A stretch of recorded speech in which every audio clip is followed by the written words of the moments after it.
Hello મિત્રો, progress કિચનમાં આપનું સ્વાગત છે। આખા કાંદાનું શાક બનાવવા માટે આપણે આવી નાની સાઈઝની ડુંગળીની પસંદગી કરવાની છે। તો મેં અહીં 15 થી 17 નંગ જેટલી આ રીતે ડુંગળી લઈ લીધી છે। તો આ ડુંગળીને મેં પહેલેથી જ ફોતરા કાઢીને રેડી કરેલી છે। જો આ સાઈઝની નાની નાની ડુંગળી હોય તેને આપણે આ જે ભાગ હોય તેને આપણે ઓછો કાઢવાનો છે। જો આ ભાગને તમે વધારે કાપી નાખશો તો તમારી ડુંગળી તેલમાં તળશો ત્યારે છૂટી પડી જશે। એટલે આ ભાગ આપણે ઓછો કાઢી આ રીતે બધી ડુંગળીને આપણે તૈયાર કરી લેવાની છે। આ રીતે આપણી બધી ડુંગળી ફોલાઈને રેડી થઈ ગઈ છે। તો હવે તેના ઉપર આપણે આ રીતે ઊભા કાપા પાડી દઈશું। આ રીતે 4 કાપા પાડીશું, પણ આ કાપા પણ આપણે ડુંગળીને અડધે સુધી જ પાડવાના, વધારે છેક સુધી નહીં પાડવાના, નહીંતર આપણી ડુંગળી તળાતી વખતે છૂટી પડી છે। તો આ રીતે હું બધી ડુંગળીમાં ઊભા કટ લગાવી લઈશ। તો આપણે આ રીતે બધી જ ડુંગળીમાં આપણે આ કટ લગાવી લીધા છે। હવે આપણે આ શાકનો વઘાર કરીશું। તો હવે આપણે આ ડુંગળીને તેલમાં સાતળી લઈશું। તો આપણે કડાઈ લઈ લીધી છે, તેમાં આપણે 4 થી 5 ચમચી જેટલું તેલ નાખીશું, કેમ કે ઢાબા સ્ટાઇલ શાકમાં તેલનું પ્રમાણ થોડુંક વધારે જ હોય છે। આપણું તેલ ગરમ થાય એટલે એમાં આપણે અડધી ચમચી જેટલું જીરું નાખીશું। જીરું થોડુંક ફૂટી જાય એટલે તેમાં આપણે થોડીક હિંગ નાખી દઈશું અને તેમાં આપણે બધી ડુંગળી નાખી દઈશું।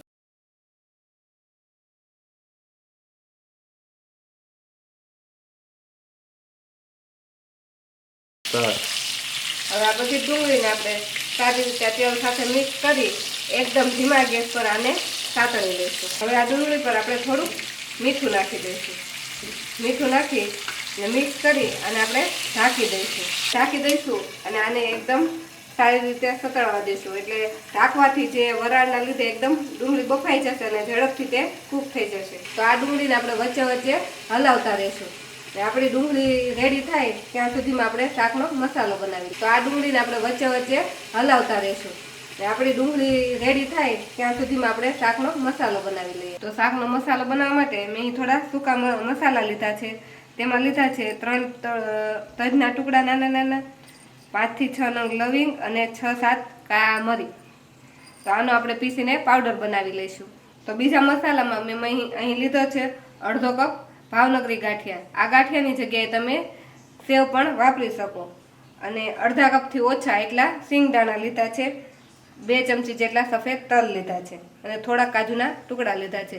જો કાજુ તમારે ન નાખવા હોય તો ચાલે। ને 10 થી 15 નંગ જેટલી મેં અહીંયા લસણની કળી લીધી છે અને 2 લીલી મરચી લીધી છે અને 1 ઇંચ આદુનો ટુકડો લીધો છે। આને પણ આપણે પીસી લઈશું। હવે તે જ મિક્સરની જારમાં આપણે કાજુ, સિંગદાણા, તલ અને કાજુ અને ગાંઠિયા, હવે તે જ મિક્સરની જારમાં આપણે ગાંઠિયા, સિંગદાણા, તલ અને આ કાજુ, આ ચારેય વસ્તુને આપણે સાથે જ પીસી લઈશું। આપણા ગાંઠિયા, સિંગદાણા આ બધી જ વસ્તુ પીસાઈને સરસ રેડી થઈ ગઈ છે। તો તેને આપણે એક મિક્સિંગ બાઉલમાં કાઢી લઈશું। હવે તે જ જારમાં આપણે ફરીથી આદુ, લસણ અને મરચાંને પીસી લઈશું। આપણે આદુ, લસણ અને મરચાંની પેસ્ટ બનીને રેડી થઈ ગઈ છે, તેને પણ આપણે આ મિક્સિંગ બાઉલમાં નાખી દઈશું। આ જે સૂકા મસાલાનો પાવડર કરીને રાખેલો છે તે નાખીશું। હવે આપણે મસાલા પૂરતું જ આપણે મીઠું નાખીશું, કેમ કે આપણે ડુંગળીમાં સાતળતી વખતે મીઠું નાખેલું છે। તેમાં આપણે અડધી ચમચી હળદર નાખીશું અને 1 ચમચી આપણે કાશ્મીરી મરચું નાખીશું। કાશ્મીરી મરચુંની જગ્યાએ તમે તીખું મરચું પણ વાપરી શકો, કેમ કે આપણે આમાં જે મરચી વાપરેલી છે તે આપણે 2 નંગ જ વાપરેલી છે। તો તમારે શાક વધુ તીખું બનાવવું હોય તો આમાં તમે અડધું તીખું મરચું પણ નાખી શકો। તેમાં આપણે 1 ચમચી ધાણા જીરું પાવડર નાખીશું। તેમાં આપણે અડધી ચમચી જેટલી ખાંડ નાખીશું। ખાંડની જગ્યાએ તમે આમાં ગોળ પણ નાખી શકો। અને આમાં તમારે આમચૂર પાવડર નાખવો હોય તો અત્યારે નાખી દેવાનો, અને આમચૂર પાવડરની જગ્યાએ લીંબુનો રસ નાખવો હોય તો જે આપણે આ ગ્રેવીને વઘારીએ પછી નાખવાનો। હવે આ બધી જ વસ્તુને આપણે મિક્સ કરી દઈશું।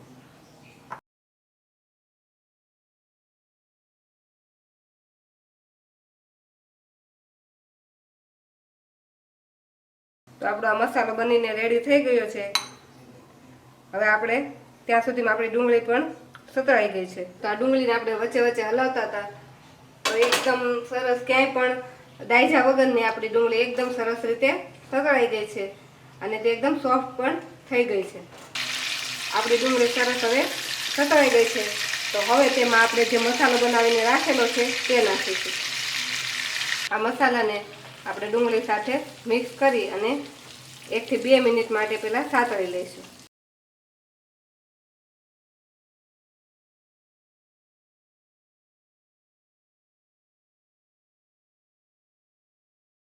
આપણે 1 મિનિટ આને સાતળતા મસાલા એકદમ સરસ રીતે સતળાઈ ગયા છે અને તેની સાઈડમાંથી તેલ પણ છૂટું પડવા લાગ્યું છે. તો હવે તેમાં મેં 3 નંગ પાકા ટમેટાની આ રીતે પ્યુરી બનાવીને રાખેલી છે તે નાખીશું. આને બધી જ વસ્તુને મિક્સ કરી દઈશું અને આને પણ આપણે થોડીક વાર માટે આ રીતે સતળાવા દઈશું. 2 મિનિટ આ મસાલાને આપણે સાતળતા તેમાંથી તેલ પણ સરસ એવું છૂટું પડી ગયું છે. તો હવે આપણે આમાં 1 કપ જેટલું પાણી નાખીશું. આ જે ટમેટાની પ્યુરીવાળું બાઉલ હતું તેમાં જ મેં પાણી લીધેલું છે. તો આ 1 કપ આપણે એમાં પાણી નાખીશું. પાણી નાખી આપણે બધી જ વસ્તુને મિક્સ કરી દઈશું. જો તમારે શાકને જેટલું જાડું પતલું કરવું હોય તેની ગ્રેવી તે પ્રમાણે તમારે આમાં પાણી નાખવાનું. આ બધી જ વસ્તુ સરસ મિક્સ થઈ ગઈ છે. હવે આપણે આને ઢાંકણ ઢાંકી અને 2 થી 3 મિનિટ માટે થવા દઈશું. આ શાકને આપણે ઢાંકીને 5 મિનિટ માટે આ રીતે ઉકળવા દીધું તો તેના સાઈડમાંથી તેલ પણ સરસ છૂટું પડી ગયું છે અને આપણી ગ્રેવી પણ એકદમ સરસ બની ગઈ છે. હજુ આપણે આને થોડીક વાર માટે આ રીતે ઉકળવા દઈશું. તો બીજું આપણે 5 થી 7 મિનિટ માટે શાકને આ રીતે ઉકળવા દીધું તો એમાંથી તેલ પણ એકદમ સરસ છૂટું પડી ગયું છે અને આપણી ગ્રેવી પણ એકદમ સરસ થઈ ગઈ છે. તો હવે આમાં આપણે નાખીશું અડધી ચમચી ગરમ મસાલો. અડધી ચમચી ગરમ મસાલો નાખીશું અને અડધા લીંબુનો રસ નાખીશું. ગરમ મસાલો અને લીંબુ નાખી આપણે બધું મિક્સ કરી દઈશું. ગરમ મસાલો નાખ્યા પછી આપણે શાકને વધારે વાર પકાવવાનું નહીં તો ગરમ મસાલાની ફ્લેવર ઉડી જાય. તો હવે આપણે ગેસને બંધ કરી દઈશું.